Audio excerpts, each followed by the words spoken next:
Kilo চিংড়ি। Photo তুলবি আমার সবাই ভালো নাকি রে? মাথার জন্য লোক ডাক্তার যা তোকে বলছি একটু 120 কিলো চিংড়ি। আই রে ভাই কি দিল রে ভাই 120।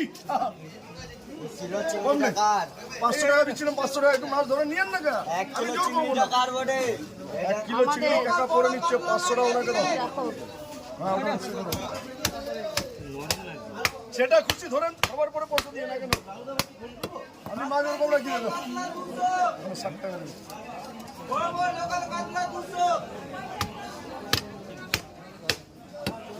মাথা অন্য জায়গায় কাটতে গেলে 100 টাকা নিতে বুঝলে তো, খালি কাটিং করতে 100 টাকা নিতে। সত্যি বলছি, ঠিক আছে আমি মাছের দাম নিলাম।